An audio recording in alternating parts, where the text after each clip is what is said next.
last name was Li Huading, and he started it in China, and then it spread else across the mainland.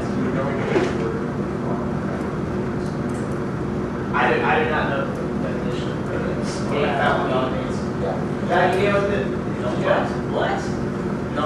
Oh, okay. All right. So we have all this. Wait. All right. Just 2 more seconds. That can far from Nico. All right. So as you guys saw, it's popular here in the United States. It became really popular in China, but the government, the Chinese government, was not a big fan of it. So in 7 years, the Chinese government said, all right, Falun Gong, you cannot be practiced anymore. No more.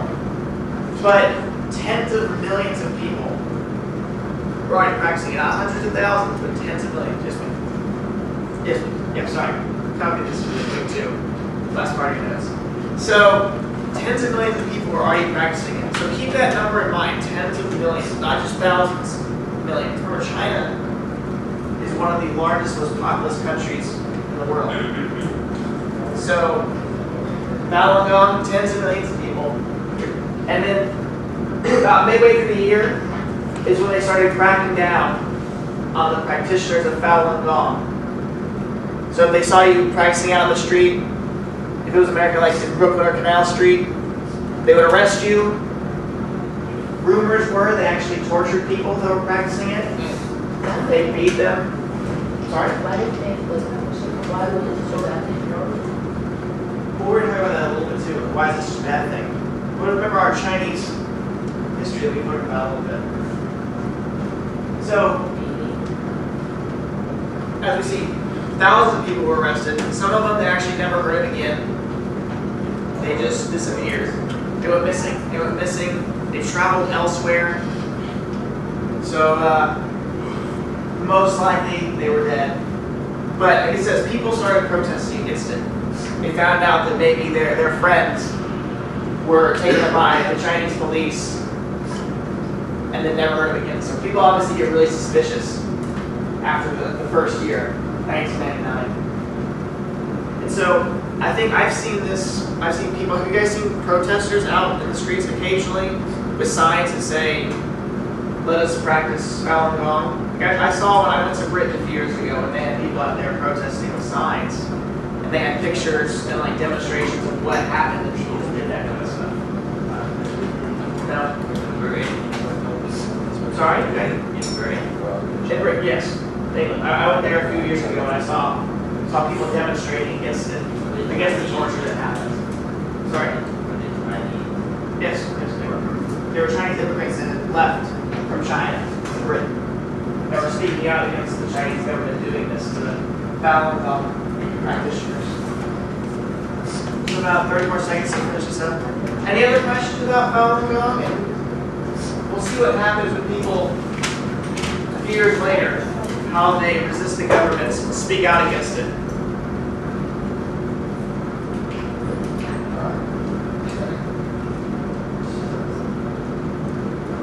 So this video coming up is the anniversary of the Falun Gong. It happened, I believe, in 2002, so it's a 10-year anniversary of it in Taiwan. You guys will see, it's actually really neat. You'll see, you'll see. Are that people?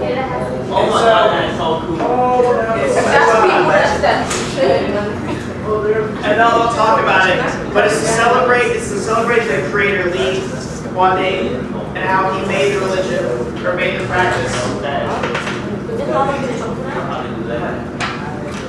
All right.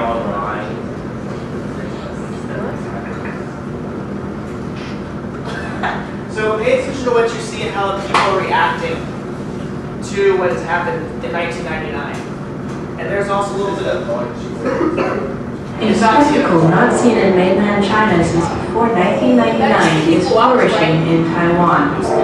Today, we have over 7,000 Falun Gong practitioners here, plus over 100 overseas practitioners. Large-scale assemblies of Falun Gong practitioners used to be common in China until the practice became a target for suppression by authorities. In mainland China, the Communist Party persecutes people of faith and those who support civil liberties.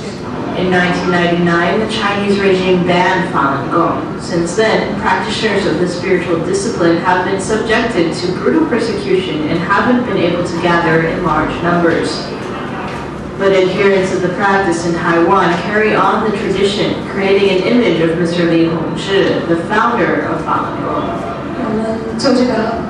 Creating this image of our teacher is an expression of thanks from students to teacher. We are thanking our teacher. To understand why they are so thankful, you just have to ask. Many Falun Gong practitioners tell stories of the complete turnaround in their lives after starting the practice. My most significant experience in my 9 years of practicing Falun Gong is recovering from a state of illness. Now my body is healthy. My thinking also isn't like before, always just thinking of myself, feeling like dying when things didn't go my way. Now I am really interested in life. May 13th will mark the 20th anniversary of Falun Gong's introduction to the public.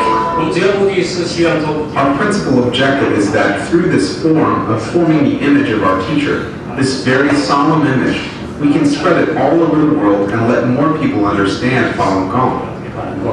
The spectacle creates an impression on onlookers. Very colorful and very beautiful, so I just wanted to get some good pictures of that. And sends a clear message to mainland China. We especially hope that people from mainland China can take advantage of every opportunity to understand Falun Gong. A message that Falun Gong is still here. NTV News, Taipei.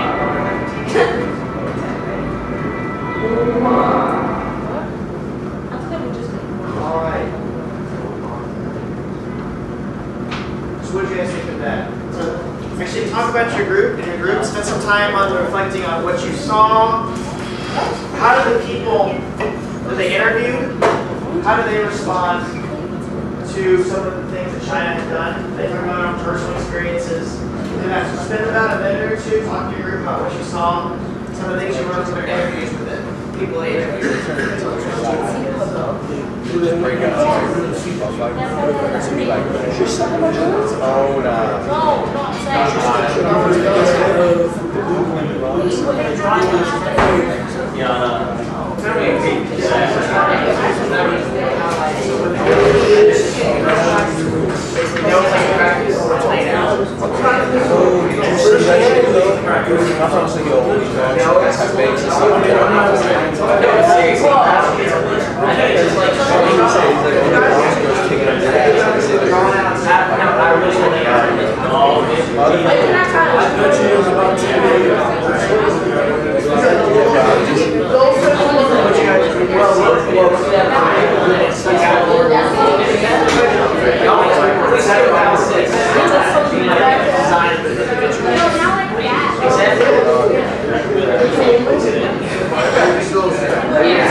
Right, there's about 10 right here.